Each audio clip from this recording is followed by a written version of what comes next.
လက်အုပ်ချပြီးနောက်ကဆိုကြအနန္တ၅ပါးကိုရှစ်ခိုးပါ၏ဗျာ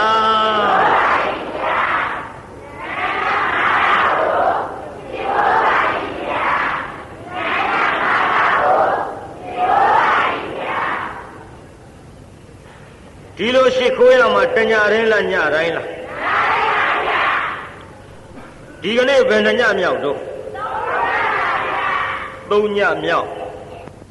ပေးသားကြီးဒီကနေ့ဟောမဲ့ဇတ်ထုတ်ကပါတယ်ငိုပြီးမှကြည်ကြပါစို့ကျွတ်တို့သုံးလောကထွထားသဗ္ဗညုမြတ်စွာဘုရားသခင်ကိုယ်တော်မြတ်သည်သာဝတ္ထိပြီဇေရဝံရွှေကျောင်းတော်မှာတရင်သုံးတော်မူစဉ်အခါနဟိဝေရဏဝေရာနိတမန္တိရကုရသနံနဟိဝေရဏဝေရာနိတမန္တိရကုရသနံအဝေရဏသသမန္တိဧတာဓမ္မောဟောတနန္တနောလို့ဒီဒေသနာကိုဘုရားဟောပါတယ်ဗျာဘယ်သူအကြောင်းပြုဟောသလဲငိုပြီးမှရည်ကြတဲ့ညီအမနှစ်ယောက်ကိုအကြောင်းပြုဟောသည်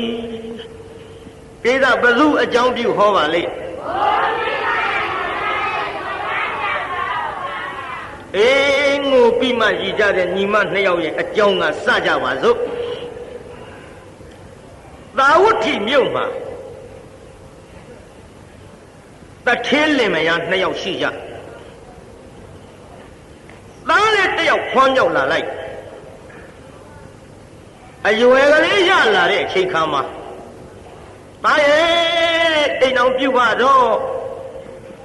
အမေလို့သူကတိုက်တွန်းမမေကျွန်တော်အိမ်အောင်မပြုတ်ကျင်သေးပါဘူးကျွန်တော်မိမမလိုချင်သေးဘူးခမမဟုတ်တာသားရဲ့အမေကျွန်တော်ကိုဘာပြုလို့အိမ်တော်ပြုတ်ခိုင်းရတာတော့ဩငါသားနားလဲအောင်အမေပြောရမှာပေါ့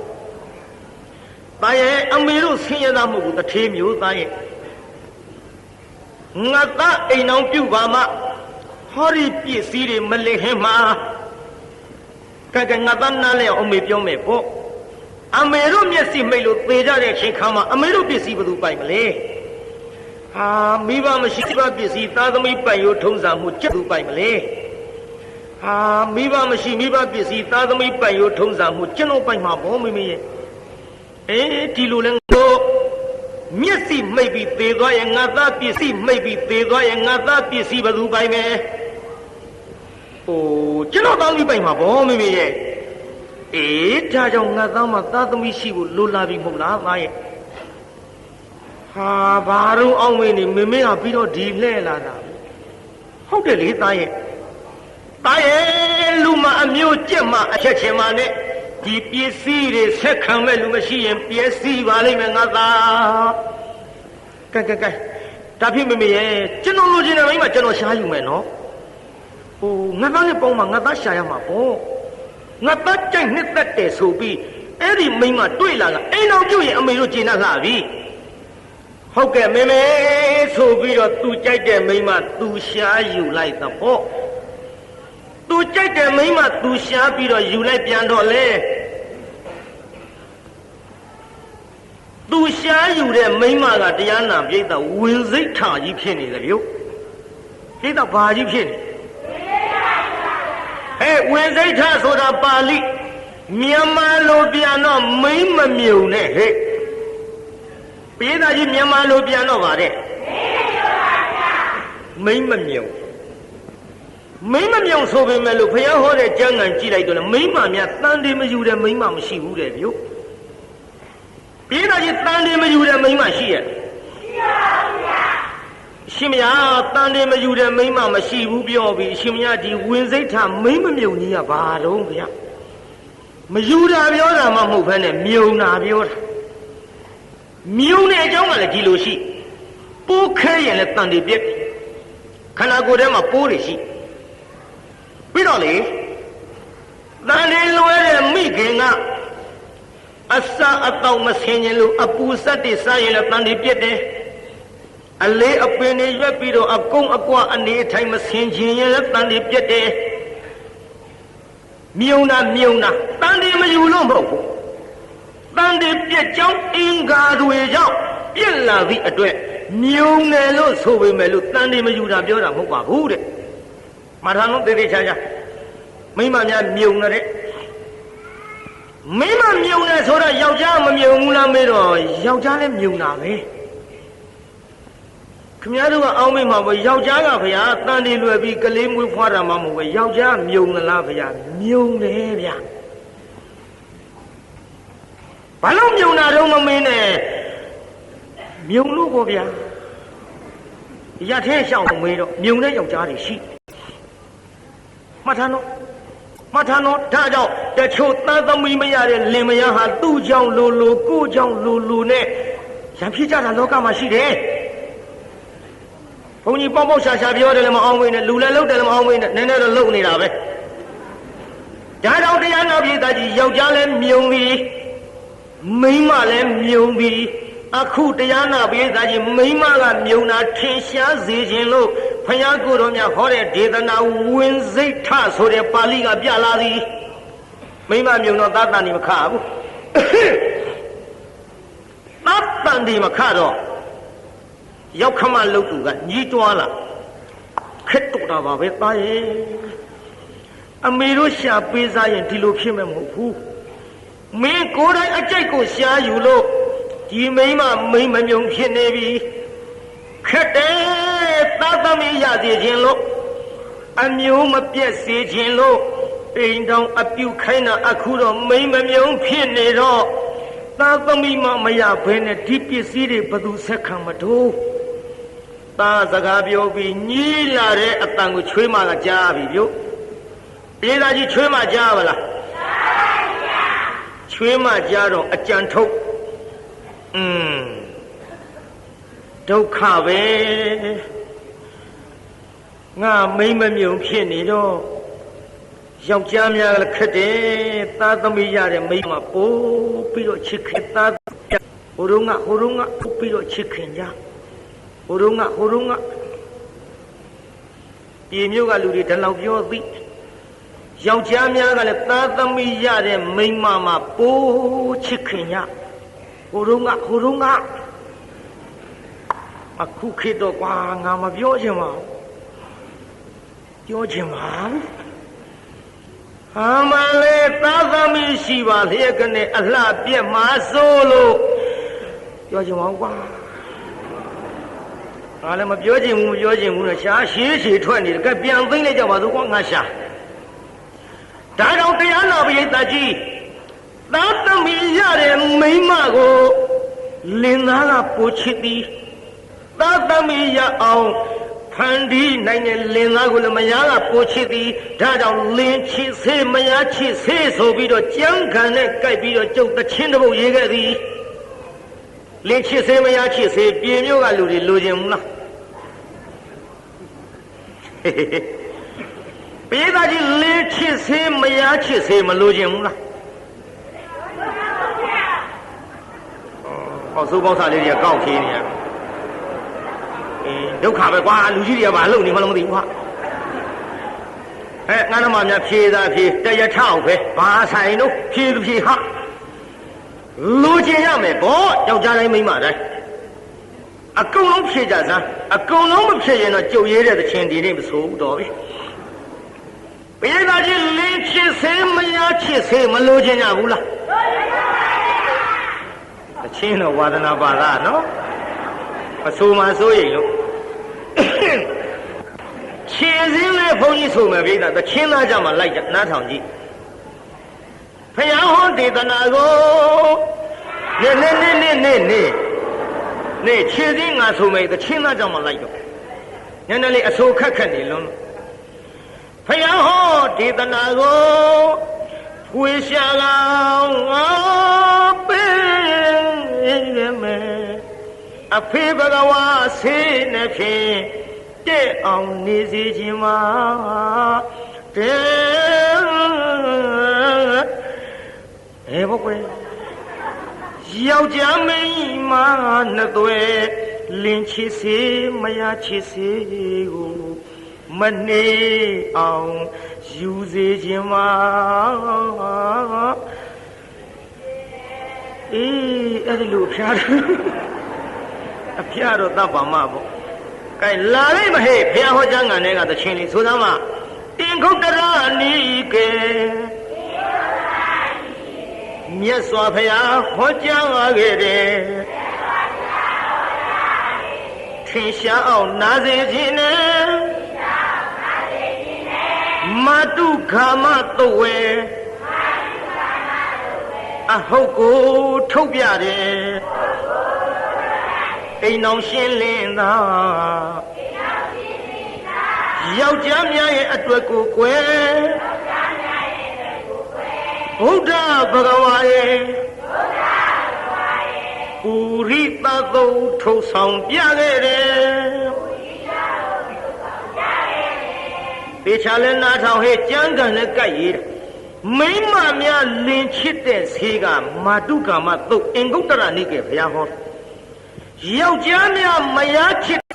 အင်္ဂုတ္တရနိကေမှာဘုရားဟောဘယ်နှစ်ပါးလဲမိမများမှလင်ချစ်တဲ့ဈေး၅ပါးရှိယောက်ျားများမှမယားချစ်တဲ့ဈေး၅ပါးရှိဒါတော့ပါလဲဆိုလဲဆမ်းမတော်ကြလာလိမ့်မယ်ဟဲ့အင်္ဂုတ္တရနိကေမြတ်စွာဘုရားဟောကြားခဲ့တယ်ထင်ရှားအောင်နာစေခြင်းနဲ့မတုကာမတုဝေကာမတုဝေအဟုတ်ကိုထုတ်ပြတယ်အိမ်အောင်ရှင်းလင်းသာယောက်ျားများရဲ့အတွက်ကိုကွယ်ဘုရားဘဂဝါရဲ့ပူရိသသုထုတ်ရုပ်ရည်လည်းချောရမယ်လက်တစ်ချောင်းရှုဟိဥစ္စာလည်းပေါ်ရမယ်အကျင့်သီလနှောလို့မပြည့်ရတဲ့သဘောနဲ့သာသမီလည်းရရမယ်အဲ့ဒါမှလင်းနဲ့မယားအများကြီးချစ်နိုင်တယ်လက်ချိုးရလားဘယ်နှခုတော့ဟဲ့ရုပ်ချောတာလည်းသိလောက်ပါပြီနော်ရုပ်ချောလို့မိမရုပ်ချောလို့ယောက်ျားကချစ်တယ်ယောက်ျားရုပ်ချောလို့မိန်းမကချစ်တယ်ဆိုတော့လင်ချစ်စေးမယားချစ်စေးဒါကရှင်းပါတယ်ဥစ္စာပေါ်ရမယ်ဆိုတာလည်းရှင်းပါတယ်အကျင့်သီလနှောတဲ့ဘာလဲဟဲ့အကျင့်သီလဆိုတာမလုတ်တဲ့လူပြီး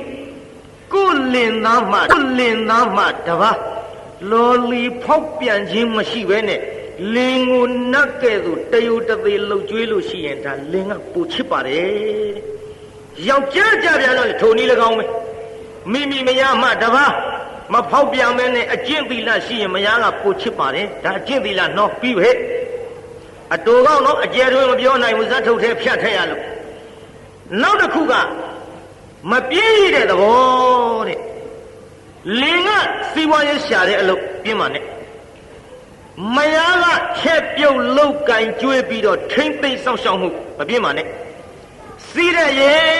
တဲ့ပိသစီးတဲ့ရေလင်ရှာတဲ့ပစ္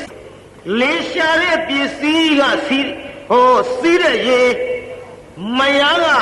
မယုံမဖိတ်အောင်သိသိတာကဆယ်တဲ့ကစင်းဆန်တပင်တင်းချစ်ချင်းမယားမျက်စပ်ပိုးဝင်ဆိုတာတွေခင်ဗျားတို့သိကြပြီးသားတွေပါဗျာဒါကြောင့်တရားနာပိသကြီးအင်မတန်ချစ်တဲ့လင်နဲ့မယားကိုတောင်းကကိုရလို့ကိုတာဝန်ကိုထမ်းရရင်ဒီအိမ်တော်ရေးတာယာပြီးတော့လင်ကမယားကိုချစ်သည်မယားကလင်ကိုချစ်သည်လေးခုနောက်တစ်ခုကဘာပါလဲသားသမီးရအဲ့ဒါကိုယောက်ျားများအတွက်လည်းဖျားပြထားတယ်မိန်းမအတွက်လည်းဖျားပြထားတယ်ဆိုတော့ဒါယောက်ျားများယုံတဲ့သဘောယောက်ျားများမြုံတဲ့သဘောဒီတိုင်းကျမ်းဂန်မှာထင်ရှားလာတာပေါ့ဒါတော့မိန်းမလည်းမြုံတယ်ယောက်ျားလည်းမြုံတယ်ဆိုတဲ့သဘောပြေးသားကြီးသဘောပေါက်မလား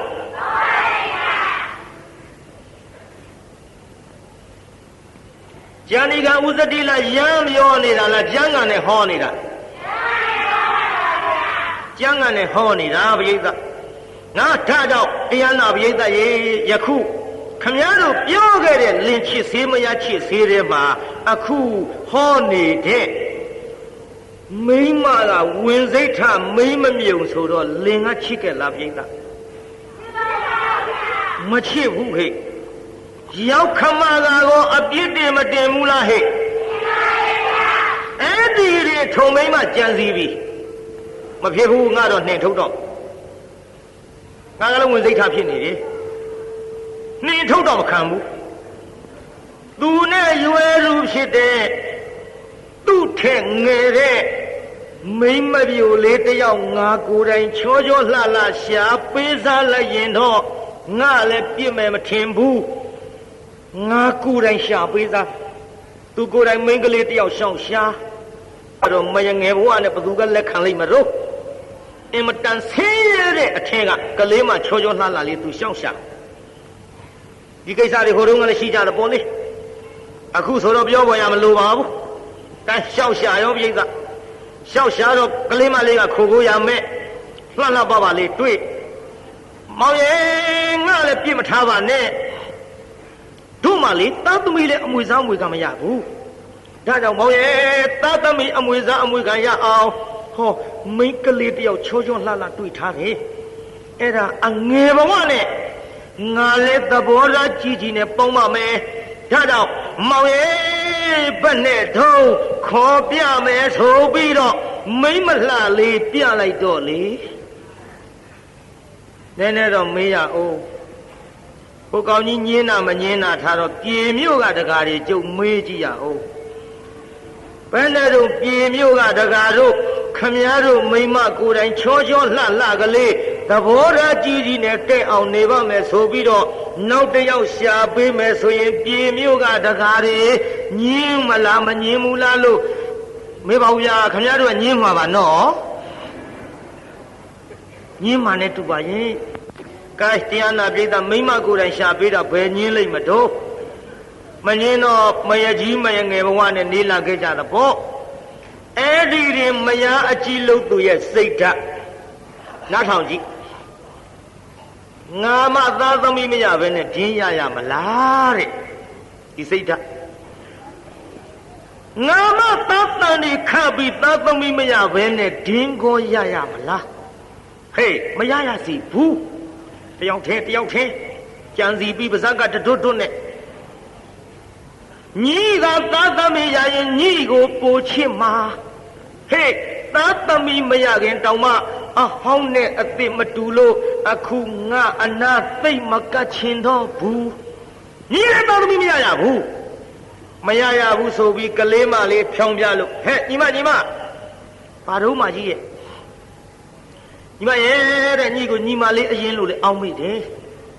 ဟုတ်ကဲ့တော့ကျေးဇူးတင်ပါတယ်အမကြီးရဲ့ကျုပ်ခိုးရမယ်ဘဝအမတို့ကတထေးဆိုတော့အမကိုယ်တိုင်မဲ့ကျုပ်ကိုနားချပြီးတော့မရင်ငယ်ဘဝနဲ့ထားတော့အမကြီးအားလည်းကိုးပါတယ်ချစ်လည်းချစ်ပါတယ်အမရင်ငယ်ဆိုလေအောင်းမိပါတယ်အမကြီးကျုပ်ကိုလည်းစောင့်ရှောက်ပါအမကြီးရဲ့အေးစောင့်ရှောက်ခင်လို့ပြောတာဟောအေးညီမလည်းဒီမဲ့ငါညီမအမကြီးပြောမယ်နော်တပ်တန်ဒီများခလာရင်အမကြီးကိုပြောညီမတမက်မနေလိုက်နဲ့တပ်တန်ဒီခရင်အမကြီးကိုပြောဓမ္မညီမအမကြီးကလေဟောသားသမီးမမွေးဖွားဘူးပေမဲ့လို့အသက်ကြီးတော့ညှိထက်တနည်းတော့ပါတယ်အေးပါတယ်ညီမရဲ့ဘာဖြစ်လို့လဲဆိုတော့သားတန်ဒီကိစ္စငါတို့ကကိုယ်တိုင်မမွေးဖွားရတော့လေကြာဘူးနာဝရှိထားတယ်ဒါကြောင့်ငါညီမတန်ဒီခရင်အမကြီးကိုပြောအမကြီးစောင့်ရှောက်ပါရစေစောင့်ရှောက်ပါရစေဆိုပြောတော့ကောင်းပါပြီမကြီးရဲ့အမကြီးပြောပါမယ်ဆိုပြီးတော့နင်းလာခဲ့ရာသာတန်နေခါပြီယုတ်သာတန်နေခါတော့အမကြီးသွားပြောမကြီးဟဲ့ညီမပါတော့ကျုပ်သားတွေခါပြီမကြီးအေးအော်ငါညီမဟိုအပူဆက်တွေမစားနဲ့နော်အလေးပင်လည်းမရွတ်နဲ့နော်ထင်းမဖြတ်နဲ့ညီမအမဖြတ်မယ်ချစ်တယောင်ယောင်စောင်းရှောက်တယောင်ယောင်အကူအညီပေးတယောင်ယောင်နဲ့စကားလေးတွေမျက်နှာချိုသွေးပြောလာရမှ ကလေးမလေးအားအစာရဲတန်ဒီပြက်တဲ့ဆေးထဲကျွေးလိုက်ပါရောဗျာကဲပြည့်ရောဗျို့ပြည့်ပြီးတစ်ချိန်ပြတ်တော့ကလေးမလေးသိရှာဘူးအမှတ်တမဲ့ပဲပေါ့ဟဲဘာပြုလို့ပါလဲဟုတ်တော့ဘာပြုလို့ပါလဲသိဘူးပြက်တာပဲသိတယ်ဘာဖြစ်လို့မှသူမသိဘူးဒီလိုနေလာကြရနောက်တစ်ချိန်တန်လေးခပြန်တော့အမကြီးကိုပြောပြဒီလိုတန်လေးပြက်တဲ့ဆင်းနဲ့ရောကျွေးနှစ်ကြိမ်ပြက်ခဲ့ပြီပြက်ပြီးတော့လာလိုက်တာဒီကနေ့ကလေးမလေးရေစိတ်ထွက်လာခဲ့ရေအိုးလေးနဲ့မိမသုံးယောက်နဲ့သွားတွေ့ဟဲ့ညီမဘာတော့မတို့ရဲ့အေးတို့ကြီးမှုပြောရအောင်ငါကြီးပါမေးတာကိုမှန်ပြောနော်ညီအေးသားသမီးလည်းမရဘူးအော်အမကြီးရဲ့ကျုပ်လေသားတရီခတော့ခတယ်တော့ဟဲ့ခပြီဘာလို့မရတာတော့ညောင်တဲ့စကားလေးတွေမျက်မဲ့ပေါ်အေကိုအကြောင်းကိုဒီမဲ့ငါညီမညီသားတန်နေခပြီးတော့မရတာအကြောင်းထဲကျွေးလိုက်ပါရောဗျာအကြီးတောင်ကြီးသိရလားဒီတစ်ချိန်ပြတ်တော့ကလေးမလေးသိရှာဘူးအမှတ်တမဲ့ပဲပေါ့ဟဲဘာပြုလို့ပါလဲဟုတ်တော့ဘာပြုလို့ပါလဲမိမကြီးလည်းသွားမပြောနဲ့နော်မိမကြီးတောင်မေးရအောင်မယ်ဟိုဒီတန်ဒီတီတဲ့ကိစ္စနဲ့ပတ်သက်ခပြန်တော့အမကြီးကိုပြောပြဒီလိုတန်ဒီပြက်တဲ့ဆင်းနဲ့ရောကျွေးနှစ်ကြိမ်ပြက်ခဲ့ပြီပြက်ပြီးတော့လာလိုက်တာဒီကနေ့ကလေးမလေးရေစိတ်ထွက်လာခဲ့ရေအိုးလေးနဲ့မိမသုံးယောက်နဲ့သွားတွေ့ဟဲ့ညီမဘာတော့မတို့ရဲ့အေးတို့ကြီးမှုပြောရအောင်ငါကြီးပါကိုအောင်မပြောရဘူးဒီမဲ့ညီလင်သားနဲ့အဲ့ဒီမိန်းမနဲ့ရတော့လေတာတူရောက်ခမများကခမဆိုးလို့ညီကိုသူကိုယ်တိုင်ရှာပြီးတော့ပေးစားတာအေးညီတန်လေးခပြီးအမကြီးပြောလို့ညီတန်တွေကိုသူတနည်းတဖုံဖြက်လို့ပြည့်စည်တာနေမှာပေါ့ဟုတ်မထင်ပါဘူးတော့အင်းငါကြီးမှဒါတော့ညီလဲစဉ်းစားပေါ့တို့သွားအောင်မယ်နော်တော်ကြတို့ပြောတယ်လို့သွားမပြောလိုက်နဲ့ညီမရဲ့တို့စိတ်ဆိုးနေအောင်မယ်ဒီလိုနဲ့တရားနာပြေသာမိမသုံးယောက်ကပြောပြီးထွက်သွားမိမသုံးယောက်ကပြောပြီးထွက်သွားကလေးမလေးကရေတွင်းနှခမ်းမော်ထိုင်လို့တရားနာပြေသာခေါင်းမူလေးပေါင်းမော်တင်လို့ရေတွင်းနှခမ်းဆိုလို့ဟိုနှုတ်သီးကြီးပြောတာမဟုတ်ဘူးဘေးမှာတရားနာပြေသာပတ်ထားတဲ့ဥဒ္ဒတိုင်းနှခမ်းအောင်မလေးရေတွင်းနှခမ်းမော်တက်ထိုင်တယ်မအောင်မင်းနဲ့ရေတွင်းဘောင်နှခမ်းလေးပေါ်ထိုင်ပြီးတော့တရားနာပြေသာခေါင်းမူလေးပေါင်းမော်တင်လို့အော်အမများပြောသွားတာဟုတ်များနေမလားလာပြမိမိမကြီးတယောက်ဟဲ့ညီရေဦးနဲ့ရေတွေခတ်ထားလို့ပြည့်ပြီးပြန်လေးဘူးလားဘာလုပ်နေဟုတ်တော့ဟဲ့ညီငုံနေတယ်ဟုတ်ကဲ့တော်ရေငိုတာတခြားမဟုတ်ပါဘူးဆင်းလဲဆင်းရဲတယ်တော့ကျုပ်ခိုကိုရမဲ့တယ်ဘဝပြီးတော့လေမရငယ်ဘဝနဲ့ကျုပ်နေရတာသိတယ်မဟုတ်လားအေးလေညီမရငယ်ဘဝနဲ့နေရပြီမဲ့လို့ဆင်းရဲသလားအေးမဆင်းရဲပါဘူးတော့အမကြီးကလည်းညီမအရင်လိုတော့စောင်းရှောင်းပါရဲ့ဒါပေမဲ့လို့ခုနေ့ကအမများကပြောသွားတော့ကျုပ်လေဟိုတန်နေခပြီးတော့သားသမီးမရတာအမကြီးဖြစ်လို့ဖြစ်တော့သားသမီးမရတာအဲ့ဒါသိမှန်တာပေါ့အေးဒီမဲ့ညီမညီအမကြီးကိုတန်နေခတာပြောသလားကျုပ်ပြောမိပါတယ်တော့ဘယ်နဲ့ကြိမ်ခနှစ်ကြိမ်တော့ကျုပ်ပြောမိပါတယ်တော့ဘယ်နဲ့ခနှစ်ကြိမ်တော့ဒီတစ်ခါတန်နေခရင်ဟဲ့ဘတ်တူမဒီတစ်ခါတန်နေခရင်လေညီအမကြီးမပြောနဲ့တန်နေခပြီးညီအမကြီးမပြောလို့သားသမီးမရရဲ့တကယ်ငါလည်းပဲဓာတ်တယ်မပြောနဲ့အဲ့ဒီမိမကြီးပြောသွားတာဟုတ်ကဲ့မယုံရင်ညီမပြောမဲ့ထားကြည့်တော့ကောင်းမယ်နော်ဟုတ်ကဲ့တော့ ကလေးမလေးမျက်ရည်ကျလေဒီလောက်ထီအောင်လေအမကြီးငါအပေါ်ဒီစိတ်မျိုးထားမထင်ပါဘူးဒါပေမဲ့လို့လေသူတို့ပြောတာသိရအောင်ငါမပြောဘဲထားအောင်မပြောဘဲထားအောင်ဆိုပြီးတော့အိမ်ပြန်သွားနောက်တစ်ဖန်တန်တေခါတော့အမကြီးကိုမပြောတော့ပြီပြောရင်လားပြိဿမပြောတော့ဟေးမပြောတော့လည်းမိမချင်းဆိုတော့တအိမ်တည်းနေရမျက်စိအောင်ဟဲ့ညီမညီဟုတ်မဟုတ်ကလားဘာတော့မကြီးဒီဟိုကိစ္စထင်တယ်နော်ဟုတ်ပါဘူးမကြီးဟေးညီပြောတော့အိုနားချက်ဆရာကြီးမကြီးကတောင်ပြောင်းတော့ပြောနေလက်မခံဘူးမပြောဘူးဒီလိုလက်မခံဘူးမပြောဘူးဒီလိုနဲ့နေလာလိုက်တာတရားနာပြေးတာသားတန်တွေရင်လာပြီ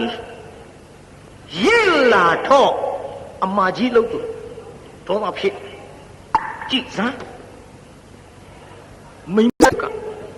မတူကြမလို့ငါအကုန်လောက်တာပေါ့ညီကငါ့ကိုပြစ်ခါလောက်လာတာပေါ့ဟေးဓမ္မညီဒီတိုင်းထားလို့ဖြစ်ဘူးလေဟေးဓမ္မဒီလာတာဘာလို့လို့လဲလောင်းဒီညီငါပြောဆိုတာဘာလို့မပြောတာအခုဒီကိစ္စကြီးကဖုံးမရဖိမရနဲ့ဘာလို့ပြောမှာတော့ဟေးညီငါငေါလန်းငါလားမလုံးနဲ့လောက်တယ်ကျုပ်မပြောဘူးမင်းမယောက်ကြီးတော်လူသားကောင်းမကြီးကျုပ်သားတန်တဲ့နှစ်ကျင်းပြစ်တာတော်ဖျက်လို့ပြစ်တာတော့လည်းမပြောဘူးခုတန်တယ်လည်းရင်မလာပြီမင်းမယောက်ကြီးတော့ကိုကျုပ်မပြောဟေးငိုပါနဲ့အေးငါကတိလို့မင်းကြတယ်မဟုတ်လားအေးမင်းပြောဘူးတော့ငါကတိလို့မင်းကြတယ်မဟုတ်လားအေးမင်းပြောဘူးတော့ငါကတော့လေသိခဲ့လို့ဒီမဲ့ညီတန်တီတီတဲ့ကိစ္စနမိတ်တိပြလို့ငါပြောခဲ့တယ်မဟုတ်လားတော့ဘာလို့ပြောရမှာတော့အေးလေငါညီမငါလည်းမဆွဆွဲပါနဲ့ညီတန်တီညီဖန်ကြီးပြက်တဲ့ကိစ္စပါအေးကဲငါညီမစောင့်ရှောက်နော်သားသမီးရလာရင်အမကြီးလည်းကိုသားသမီးလို့ချစ်မှာပါပဲအေး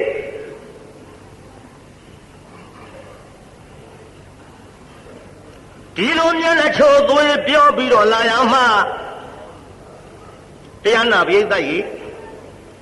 အတူနေတော့လေဖြက်လို့လွယ်တကူတနေ့တစ်ချိန်ကြတော့တန်ဒီတနေ့တစ်ချိန်ကြတော့တန်ဒီပြက်တဲ့ဆေးအစာရင်ထဲရောကျွေးလိုက်ပါရောဗျာနှုတ်တော့ကိစ္စမရှိဘူးပေါ့တန်ဒီရင်မှဖြက်ချလိုက်တော့ကလေးအသက်လေတဲ့တိုင်းပုတ်စော်နာနဲ့ပါဇက်ကကမ္မဇာလေးကလည်းမလှုပ်ကလေးမလေးအော်ဒုက္ခအမကြီးရဆက်ပြည့်ရပါပဲရဲ့အမကြီးကျုပ်အပေါ်ဖက်နဲ့ကြောင့်ဘယ်ဘဝကရညိုတွေထားလို့ဒီလိုများလှုပ်လေသတော့ကျုပ်လေးနေရတော့မယ်ဟုတ်ပါဘူးဝင်းထဲကတသရီကလည်းမလှုပ်မရှားနဲ့ပါဇက်ကလေတဲ့တိုင်းပုတ်စော်နာပြီဘေဘီအတွင်းကလေးဘေဘီထပါရဲ့အာကြီးခိုးရမယ်စားရမယ်တောက်ရမယ်မိမသားညီမအရင်လိုအောင်နေတယ်ဆိုပြီးတော့တော်လေကျုပ်ကိုအခုတယောက်တတ်တော်တာထင်ရဲ့ကလေးတွေမကကျုပ်အသက်လည်းမနေရတော့ပါဘူးဖေရဟမလေးမျက်စိတွေပြလာပြီးကြည့်လို့လည်းမမြင်တော့ဘူးကျုပ်လေဒီဘဝတော့ကိုပဲလေးလည်းမနိုင်တော့ပါဘူးဒီဘဝကလေးသေအောင်မကကျုပ်ကိုလည်းသေအောင်တတ်တဲ့မိမယုတ်ကြီးမို့ဒီဘဝတော့မနိုင်ပေမဲ့လို့ဟောနောက်ဘဝကျုပ်ဘလို့ဖြစ်ပြီးတော့တော်သားသမီးတွေကိုစားနိုင်ရပါလို့ဤတော့ကလေးတွေကိုကျုပ်ဘလို့ဖြစ်ပြီးတော့စားနိုင်ရပါလို့ဤမေတို့ဖေတို့ကျုပ်ကြရပါအောင်ကျုပ်မနေရတော့ဘူးထင်ပါရဲ့အားရကျုပ်ပဲသေပါကိုင်းကျုပ်မောလှတယ်ကိုင်းဟုတ်သားသေမမင်းမသေမပြောရတဲ့ဘုန်းကြီးမသက်သာဘူးက ကဲပြေးသားကြီးသေဗလားပြိဿဆူတောင်းပြေးသားကြီးသေဗလားပြိဿဆူတောင်းသွားလားဟဲ့မိမများဆူတောင်းကဝိတ်ကြောက်เสียကောင်းမိကိုမဆုံမိုးမဆုံရှေ့ဆက်နားထောင်ကြည့်ပေါ့ကလေးမလေးသေးသွားတော့တရားနာပြိဿအဲ့ဒီကလေးမလေးကအဲ့ဒီအိမ်ဘာဖြစ်တုံးဆိုတော့ကြောင်ကလေးသွားဖြစ်ဧကကလေးမလေးအဲ့ဒီအိမ်ဘာဖြစ်အရာထဲလျှောက်သွားသူ့လင်သားအရာထဲလျှောက်သွားတော့ဟေးဒီလာပါဦးကွပါတော့မြအတော့မလုံးနဲ့ကွလာအောင်ပြောစရာရှိတယ်ပါတော့မြအတော့မလုံးနဲ့ကွလာအောင်ပြောစရာရှိတယ်မင်းမယငယ်သေးသွားတာသိဒါတော့ရာသူတို့ကိစ္စနဲ့သူတို့သေးကြတာပဲရိုးရိုးသေးတာမဟုတ်ဘူးကွ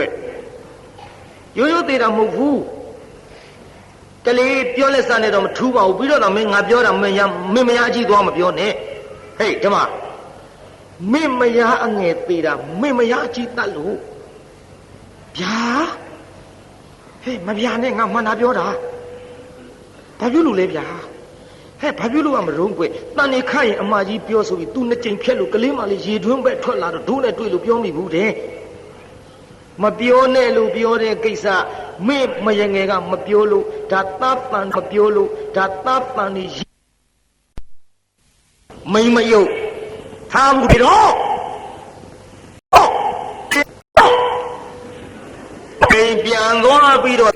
ပြန်သွားပြီးတော့လာခဲ့ဆိုပြီးတော့တရားနာပိဋကကြီးထောင်းနည်းနည်းထောင်းလိုက်တာသေအောင်ကိုထောင်းနေတာ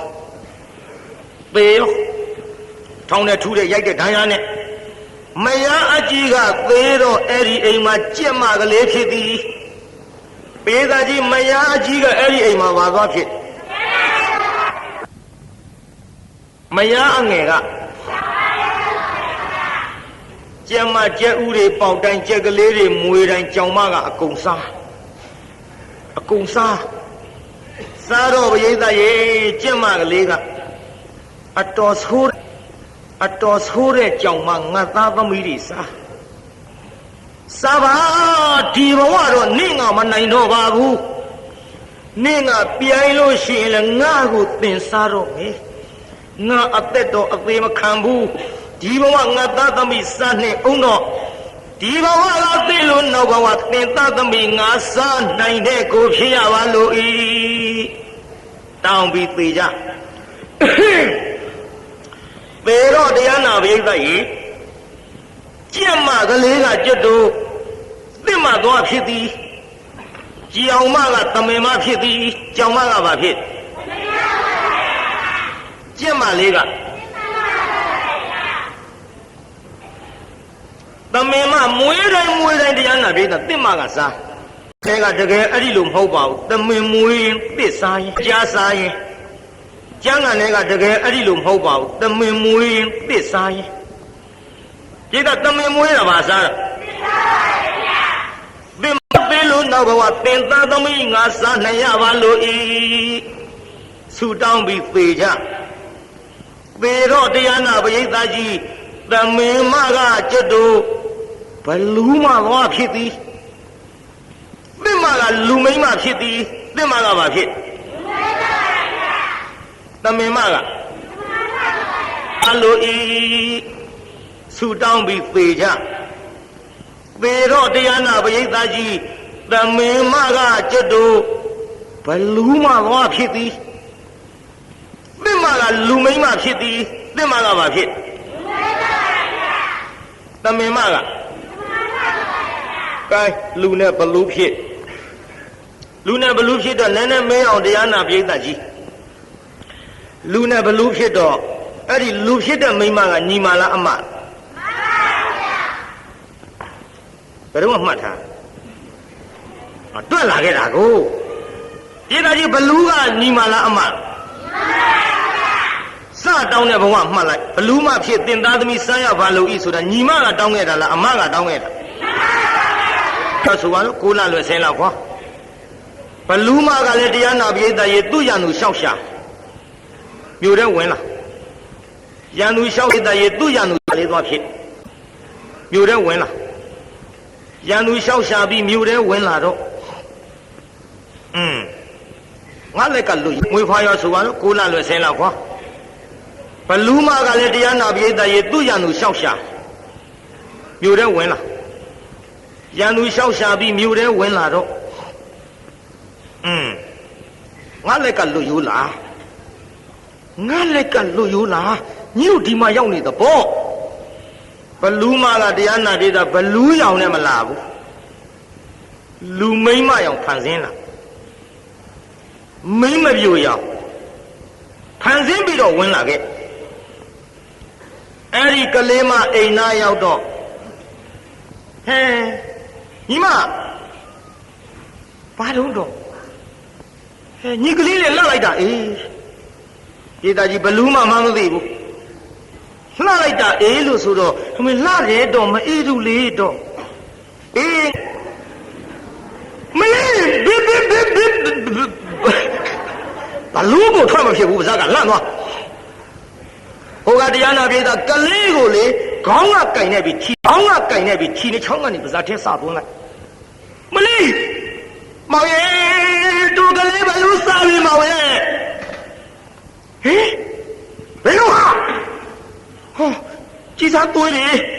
မလေးပဲဆဲရောက်သွားပြီစားသွားပြီမောင်ရဲ့ပေပေတော့ဘလူးမတော့ကွာနောက်ကဓမ္မကြီးနဲ့လိုက်ပေမဲ့လို့တရားနာပြေးတာဘလူးမကနောင်လှဲ့ကြည့်ဟိုက်ထူလို့လိုက်လောင်းသွားဟိုက်လောင်းသွားတန်းဒီပြီးတော့ဆက်လိုက်နောက်ဘလူးမကနောက်လှဲ့ကြည့်ဟိုက်ဟိုက်ထူလို့လိုက်တာနဲ့လန့်သွားဒီလိုနဲ့ဘလူးမအနာမကရဲပဲနဲ့မယားကလေးထံပြန်လာဖြေမဖြေရလေကွယ်ဟိုလေကိုစိုးတဲ့ဟာပေါ့လားနှမရဲ့တို့ပဲလို့လုပ်ကြမတော့မောင်ရဲ့ကျူလည်းမတက်နိုင်ဘူးဧကွယ်ရှိပါစေတော့တို့လည်းနေပါသေးတယ်နှမရဲ့ပူပါနဲ့သူတို့စကားထူးတာနော်ကွယ်သူကနဲ့သူသေးတာသေးပါစေတော့တို့လည်းနေပါသေးတယ်နှမရဲ့ငယ်ပါသေးတယ်နှမရဲ့နဲ့ဖြောင်းပြပြီးတော့လာခဲ့ရဟောနောက်တစ်ဖန်သာတန်ဒီခါကိုလလွယ်ဆင်းလာဖွာပေါ်များခတ်တုတ်တုတ်ပေါ့တရားတည်းပဲတကယ်ကိုလဆယ်လစောင့်နေကျုပ်တရားနောက်နှစ်တောင်ပြီးချင်မှပြီးကဲဒေသကြီးဖွာပြမလားနောက်တစ်ယောက်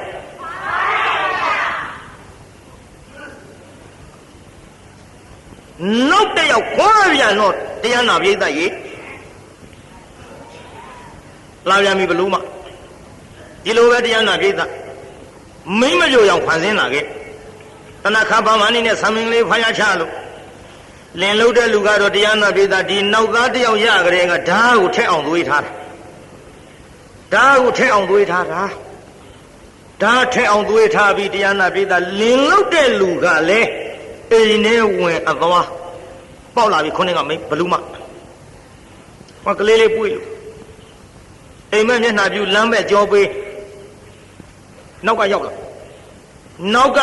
လာပြီးတရားနာပိဋကကလေးပွေပြီးနှုတ်ချိုတိုက်ကျွေးနေတဲ့မိမရဲ့ခေါင်းပေါ်ကနေလက်ကြီးနဲ့ဟောဒီတိုင်းနိုင်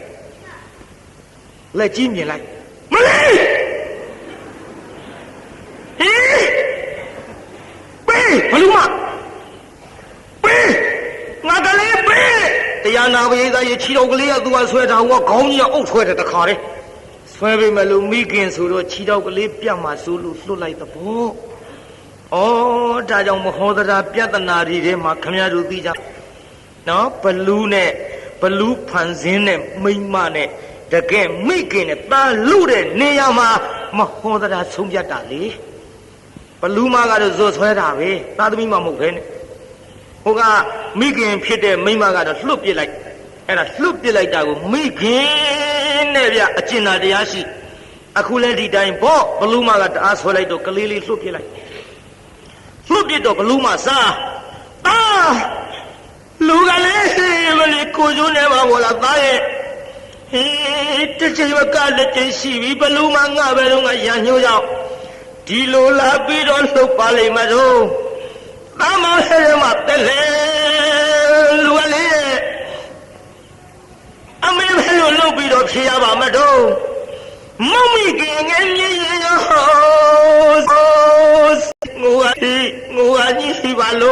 did Queen and one Mamma be Mamma, be Mamma,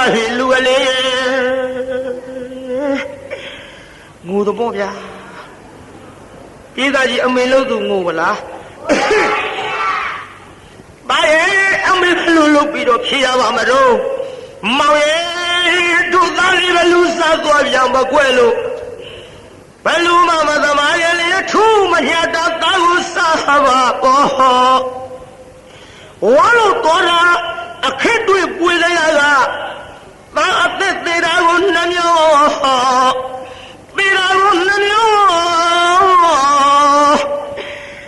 Tidak ngô la biết that.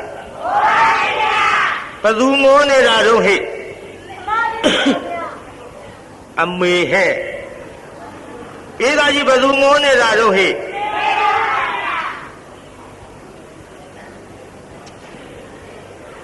Ê, phong nhia cô ra lệ. Ngô bị âm mê lâu tụ.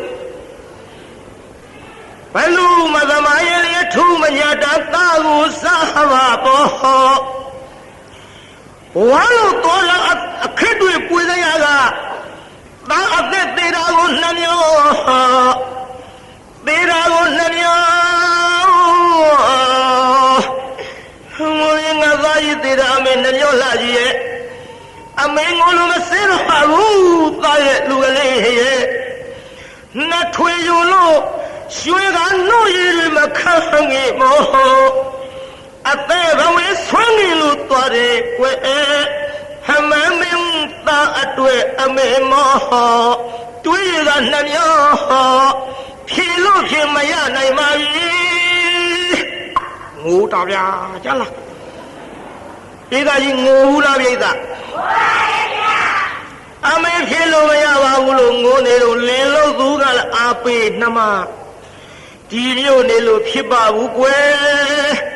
ဒီတခါတန်နေခရင်ဝေးရာကိုသွားပြီးတော့ဖွာကြပါစို့ဒီလိုနေလာရမှတရားနာပရိသတ်ရေဟောနောက်တစ်ဖန်တန်နေခတော့ဒီမနေဘူးအဝေးမြို့သွားပြီးတော့ရွှေမျိုးတွေရှိကြဖွာကြရွှေမျိုးတွေရှိကြဖွာတော့သားကလေးလည်းမတ်တက်ပြေးကြီးပြင်းလာပြီပေါ့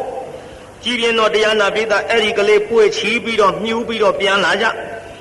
ဒီရွယ်ဆိုရင်တော့ဘလူစားလွတ်လောက်ပြီးကလေးကလည်းသွားနိုင်လာနိုင်ပြီးနိုင်လွားနိုင်ပြီးဆိုပြီးတော့ပြန်လာကြပြန်အလာမှတရားနာပရိသတ်ဘလူမကလည်းဒီတစ်ပတ်တရားနာပရိသတ်ရေဝတ်တော်နာမင်းကြီးထံရေကန်းလိုက်သွားရပရိသတ်ဘလူမကဘာလုပ်လိုက်သွား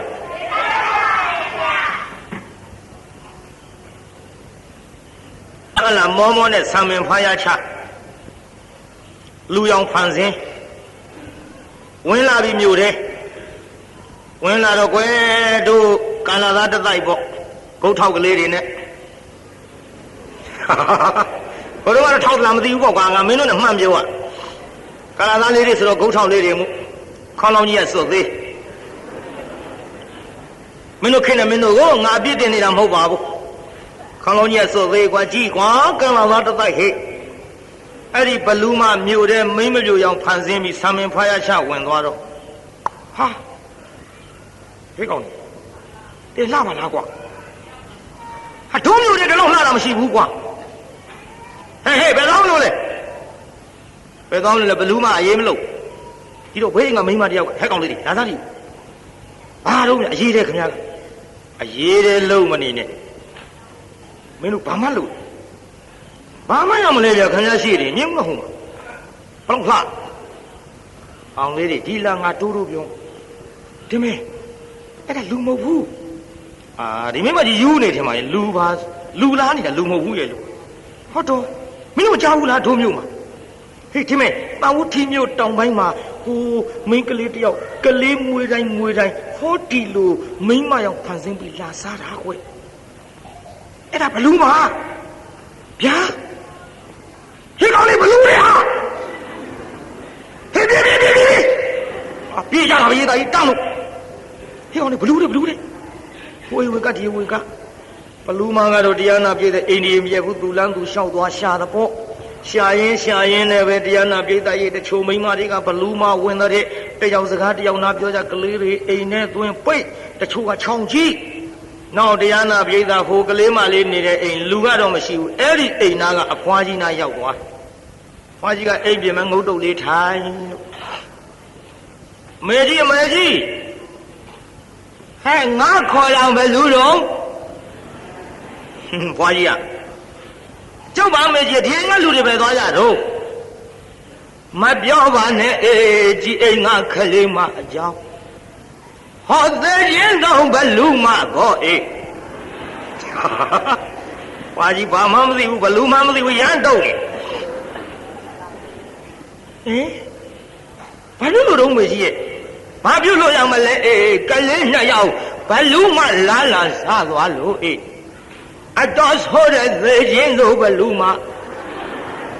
ငါတနာလဲတနာပါရဲ့အေးအခုတော့ဘလူးမရံကလွတ်အောင်ဆိုပြီးတော့အဝင်းမြို့ရွာမှာသွားမွေးဖွားရတယ်အေးဟုတ်ကဲ့အမေကြီးကြုတ်သွားပါဦးမယ်အေးကောင်းပါပြီတော့ကောင်းပါပြီထွက်သွားရောဘလူးမထွက်သွားဘေးအိမ်ကမိန်းမတယောက်ကလာပြီးခွာကြီးဟဲ့ဘာတော့ဟဲ့တို့ရှမ်းပြောနေတာပဲပေချင်းစိုးဘလူးမလေးပါလေးနဲ့ခုနကလာမေးတာဘလူးမတော့ဟင်မလဲကြတော်မူလားဘလူးမမကြတော်မူကြပါလို့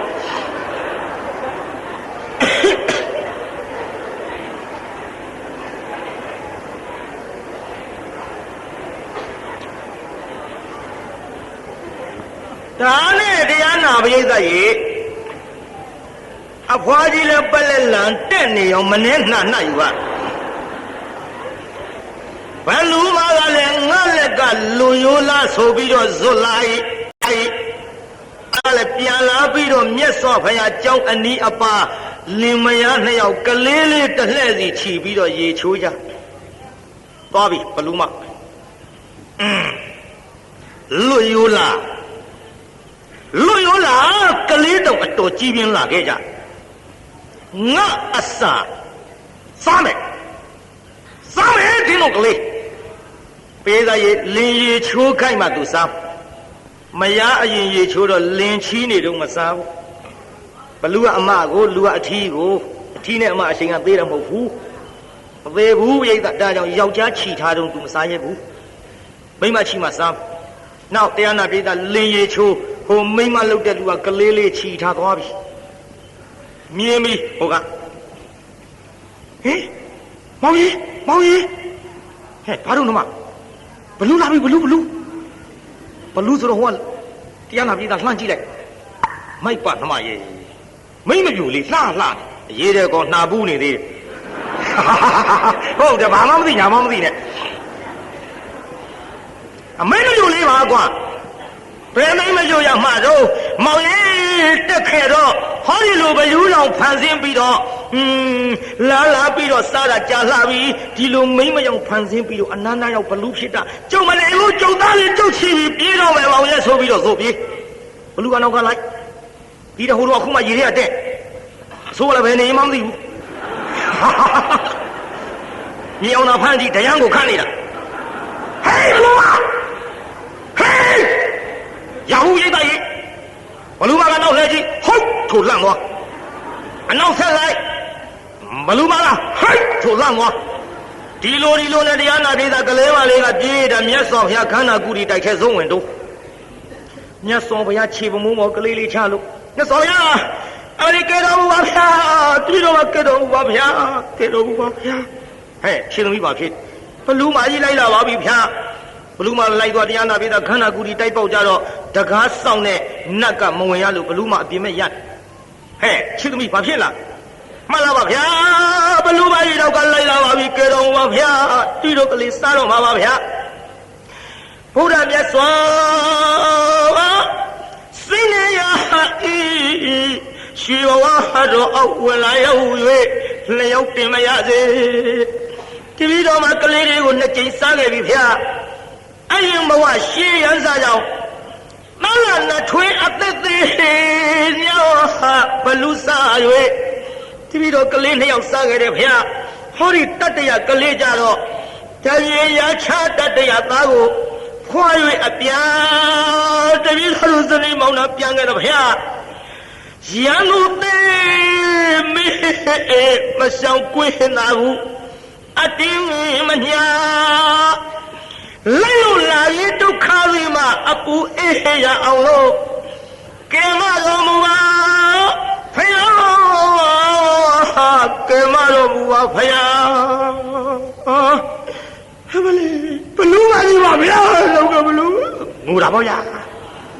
ငူတာပေါ့ဟိုဟဲ့ချစ်သမီးတိတ်မပူနဲ့ငါဖယားထိုင်ရောက်ကသင်တို့အပူမှန်သမျှပျောက်ရမယ်ဟဲ့ညီတော်အနန္ဒာထွက်ကြည့်စားထွက်ကြည့်စားဆိုညီတော်အနန္ဒာထွက်ကြည့်အပြင်မဲ့ဘလူးမကြီးတွေ့ညီတော်အနန္ဒာခိုင်းလို့ပေါ့ကျွတ်တို့ထွက်ကြည့်ခိုင်းထွက်ရပုံညာအကြောင်းပါညဆောဗျာတဲ့ဘလူးမကြီးပြင်မဲ့မှာရှိကြောင်းပါဗျာဟဲ့ခြေသားဘလူးမခေါ်ခဲ့မလီမခေါ်ပါနဲ့ဗျာခေါ်ပါနဲ့လမ်းဘလူးမကြီးခေါ်ပါနဲ့ဗျာဒီလိုကလေးစားပါပါဗျာဟဲ့ရှင်လေးအသားနေမကြောက်နဲ့လာပါစီဘလူးမဝင်လာဟဲ့ဘလူးမဗျာတင်ဘဲနဲ့ကြောင့်ဒီတငယ်မရဲ့ကလေးနှစ်ကြိမ်စားပြီးအခုတည်းထိအာမရသေးပဲနဲ့တတ္တရသာစားရကြံတို့မှန်လားပါဗျာတပည့်တော်မှာဆူတောင်းကြောင့်စားရကြောင်းပါဗျာဆူတောင်းကြောင့်စားရကြောင်းပါဗျာလို့ဘလို့မှကသူ့ရန်သူဖြစ်ပြီးအတွက်စားရမယ်အကြောင်းမြတ်စွာဘုရားလျှောက်ထားဒီတော့မှမြတ်စွာဘုရားကိုတော်မြတ်ကဟဲ့ဘလူးမတင်တို့သည်မိကိုမဆုံမိုးမဆုံပါလားပင်တို့သည်နောက်လူဘဝတုန်းကရညှိုးကြောင်းကျင့်တဲ့ကြောင့်ဖြစ်တော်လဲစားခဲ့ကြတမင်းနဲ့တစ်ဖြစ်တော်လဲစားခဲ့ကြအခုဘလူးနဲ့လူဖြစ်ကြတော့လဲစားကြပြန်ပြီမိကိုမဆုံမိုးမဆုံကြောင်းနဲ့ကြွက်လို့ကြီးကန်းနဲ့ခင်းဖုတ်လို့ဝန်နဲ့ကြို့ပင်ဆောင်လို့ကမ္ဘာရန်စားတွေဖြစ်ကြလိမ့်မယ်ဟဲ့ကဲဝန်နဲ့ကြို့ပင်ဆောင်နည်းနည်းလေးတော့ပြောရအောင်တိတ်တော့ဝန်တကောင်ကကြို့ပင်အောက်အိတ်ကျိုးပင်အောက်အိတ်တော့ကျိုးပင်ဆောင်တာကငါတစ်ပင်အောက်အိတ်ရမလားလို့တစ်ကိုင်းချိုးချ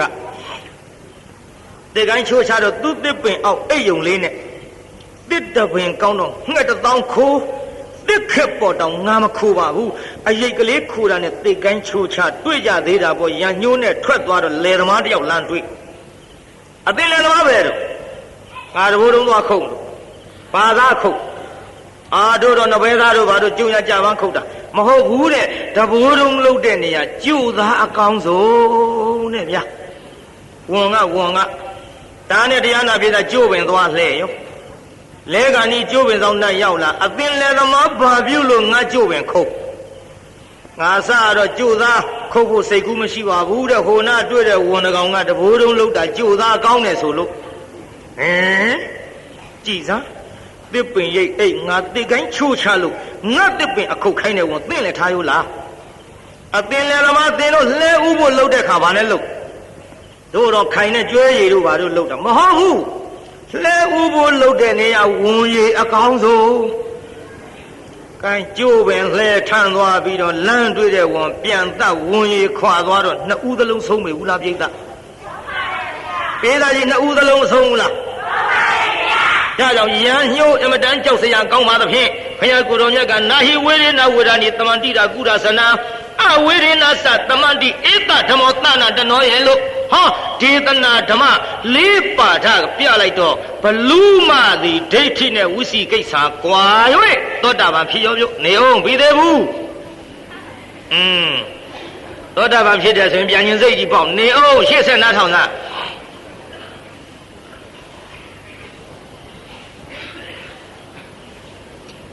ပြေသာကြီးဘလူးမပါဖြစ်သွားတယ်သောတာပန်လည်းဖြစ်ရောတရားနာပိဋကရေဘုရားကိုယ်တော်မြတ်ကဟဲ့ခြေသမီးပေးသင်ကလေးအဲ့ဆိုဘုရားဘာလို့မလို့လဲဗျပေးခြေသမီးပေးဆိုတော့မြတ်စွာဘုရားလက်တော်အပ်လိုက်မြတ်စွာဘုရားဘလူးမကြီးလက်ထဲလှမလုံးပါနဲ့ဗျာသစ္စာပါလိမ့်မယ်ဗျာမလုံးပါနဲ့ဗျာဟဲ့သမီးမပူနဲ့ မပူနဲ့ဆိုဘလူးမလက်ထဲအလိုက်တော့ဘလူးမကဘယ်စားတော့ပြေးသားကလေးလေးကြည့်ပြီးတော့ပြုံးပြေးသားကလေးလေးကြည့်ပြီးပါဖြစ်ပြုံးပြီးနောက်ဘလူးမကြီးမျက်ရည်ချပြုံးမျက်ရည်ပေါ့လေပြေးသားကြီးဗာမျက်ရည်ငါတရားမနေ့ကလည်းပြုံးမျက်ရည်ဒီနေ့လည်းပြုံးမျက်ရည်ပြုံးပြီးမျက်ရည်ကြတယ်ပြုံးမျက်ရည်ဆိုတဲ့ဇာကဒါမျိုးနေမှာဘောလို့ထဲ့ပြောကြည့်ပြုံးတာကဘာပြုလို့တော့မှားနေတဲ့အယူကြီးကွာလို့သူများအသက်သတ်ခြင်းအမှုကိုမပြုဘဲနဲ့အယူမှန်ရသွားလို့တရားသဘောနဲ့ပြုံးငါမှားတာကြီးပျောက်ပြီတဲ့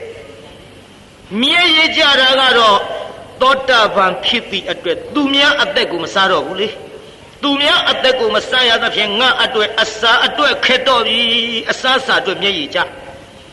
ဟဲ့ဘလူးမသင်ပြုံးတာမျက်ရည်ကျတာဘာတော့လို့ဆိုတော့အဲ့ဒီအကြောင်းမြတ်စွာဘုရားလျှောက်ထားတော့မှဂိုင်းမပူနဲ့ဟဲ့ခြေသမီးယော့နင်ကလေးဘလူးမထမ်းကပြန်ယူအားလူမစားတော့ဘူးဒီဘလူးမဒီလူမတတ်တော့ဘူးတင့်အမကြီးအစာအတွက်ခက်ပြီးဒါကြောင့်တင့်အိမ်ခေါ်သွားသင်ကျွေးမွေးပေတော့ကလေးလေးချီပြီးတော့တရားနာပြေသာဘလူးမတစ်လှဲ့သူတစ်လှဲ့ချီလို့ဘလူးမလည်းကဲညီမတော့ပါတော့တယောက်ကိုတယောက်တစ်လှဲ့စီတတ်စားကြလို့ငါတို့ငိုခဲ့ရတာတွေများလှပါပြီညီမရဲ့ငိုလို့တော့ပြီးကြပြီငါတို့ငိုပြီးမှတော့ရည်ကြပါစို့လို့ခိုပြီးတော့အိမ်ခေါ်သွားပေးသားကြီးအိမ်ခေါ်သွားဗလားအိမ်ခေါ်သွားတရားနာပြေသာဘလူးမကြီးကြက်ခိုးစင်ပေါ်ထားတော့လည်းမိခိုးလို့မနေနိုင်တစက်မိတ်ထားတော့လည်းချီလေးရသွန်းလို့မနေနိုင်စီယိုထားတော့လည်းရွာတဲ့ဟာတွေလည်းခက်သားပဲစီယိုထားတော့လည်းခိုးနန်းဒီနန်းနေကြောင်မနေနိုင်တော့တရားနာပြေသာညောင်မင်းကြီးအောက်ကွန်းလေးဆောက်ပြီးတဲ့နတ်စင်လေးလူပေါ့အဲ့ဒီမှာနေရတော့လေသောတာပန်ဘလူးမကလူမစားသဖြင့်သူ့မြင်တဲ့လူတွေလောက်မှစိုးရင်လို့ဘလူးမကြီးကမမြင်အောင်ပုံနေရတယ်ပြိဿနောက်တော့တရားနာပြိဿကြီးအဲ့ဒီလိုနေရောက်မှသူကမိုးနမိတ်ကိုသိလာသည်ဒီနှစ်မိုးခေါင်လိုက်မယ်ဒီနှစ်မိုးများလိုက်မယ်ဟဲ့ငါညီမဒီနှစ်မိုးအားကြီးများလိုက်မယ်ဘသူကယူတယ်ပြောတောင်ထိတ်တဲ့ဆိုင်ပြက်ဘူးဗျာဟဲ့ငါညီမဒီနှစ်မိုးလဲလိုက်မယ်မိုးခေါင်လိုက်မယ်ဘသူကယူတယ်ပြောချောင်းလဲကောင်ကန်လဲကောင်ဆင်းဆိုင်ပေးသာဒီလိုမိုးနမိတ်သိတဲ့ဘလူးမကြီးများပြေမြို့ကလိုချင်ဘူးလားတို့တော့ကြောက်ပါဗျာဘလူးမလိုချင်ပါနဲ့ဟဲ့တို့အခုမိုးလေဝသဌာနကကြေညာနေတာနဲ့အဲ့ဒီလိုမိုးနမိတ်တွေပြောပြတော့သူများမိုးခေါင်တယ်သူမခေါင်ဘူးသူများမိုးဖြတ်တယ်သူမပြက်ဘူးဒီလိုနဲ့တရားနာပိဋကကြီးစီးပွားတွေဖြစ်လာတော့ဟဲ့ညီဘယ်နဲ့ကြောင့်စီးပွားဖြစ်လာတာတို့ဖြစ်ဆိုတော့တဲ့ကျုပ်အမကြီးတယောက်ရှိတယ်တဲ့အမကြီးကမိုးနမိတ်သိတယ်တော့ဒါကြောင့်လေအမကြီးကပြောပြလို့ကျုပ်ဒီလိုစီးပွားဖြစ်လာတာတော်လဲကိုးကွယ်ကြပါလားတော်လဲပူဇော်ကြပါလားလို့ဆိုတော့ဒါဖြင့်တို့လဲပူဇော်ပါရစေနတ်ကွန်းဆောင်တရားနာပိဋကကြီးဓာပေါင်းလာပြီးနေတိုင်းတင်းပြီးတော့နေကြတဲ့လေဆောင်နာခေါ်တဲ့ခမည်းတော်ပြောနေတဲ့ပုံမကြီးဆိုတာလေလူတွေမြင်မှစိုးပြီးတော့ပုံနေရလို့ဟိုတုန်းကတော့ပုံမကြီးပေါ့ဒါပေမဲ့လို့အခုလူတွေကပုံမကြီးနတ်ဆိုပြီးတော့တင်ကြသည်အခုတည်းထိလေဆောင်နာဖြစ်တဲ့ဒီဘလူးမှာတရားနာပိဋကလူအများပူဇော်ပတ်တာလျက်ရှိဘူးလားပိဋကကြီးဒါကြောင့်တရားနာပိဋကကြီးခေါ်တဲ့ခမည်းတော်သိထားကြတဲ့လေဆောင်နာရဲ့ဇလံကာလိအာလိယခိနီဆိုတဲ့ဇတ်ထုတ်ကိုကျုပ်ငိုပြီးမှရည်ကြပါအမိပေးတာဒီကနေ့ည12နာရီခွဲခမည်းတော်လည်းပေးတေကုတ်ကထိုင်းနေတာပဲကိုကိုင်ပြီးပါပြီမေတ္တာပို့အောင်ခဏလေးပြဆိုစမ်းပါတကဘာလုံးမှမြတ်တာချမ်းသာကိုစိတ်မြဲပါစေအားလုံးကိုယနေ့ညကြွအောင်လာကြတဲ့တရားနာပိဋကကြီးချမ်းသာကြပါစေအားလုံးကိုယနေ့ညကြွအောင်လာကြတဲ့တရားနာပိဋကကြီးကျမ်းမာကြပါစေ အိမ်ပြန်ပို့ကြပါစို့အတ္တကေဟေပြောသမျှဟောသမျှတွေကသဘောမကြပဲအပြစ်တွေ့ခဲ့လျင်ရှင်းလင်းနေဘုံလုံးစိတ်တွေပြစ်ပြရသိသိသောမိမိတို့အင်္ဂါဌာနသို့နိဝတ္တတုသိခံရတာပြန်ကြပြီတော့နိဝတ္တတုမေတ္တာယပခါဖြောင်းလိုက်မယ်ပြစ်ပရာတွေဝေးရကမြန်းစီရောခြေတရာဆွေကလျှမ်းပြီးကိုယ်စိတ်နှပြချမ်းသာစွာဖြင့်မှန်စွာမနေတာဓုခေါ်ယုံလေးမစောင့်နိုင်ပဲနဲ့ပြန်ခြင်းလွန်းလို့လှုပ်လှုပ်ရွရွလှုပ်နေတဲ့ဟာတွေပြန်မာလေတော့ပြန်ကြစေကုန်သတ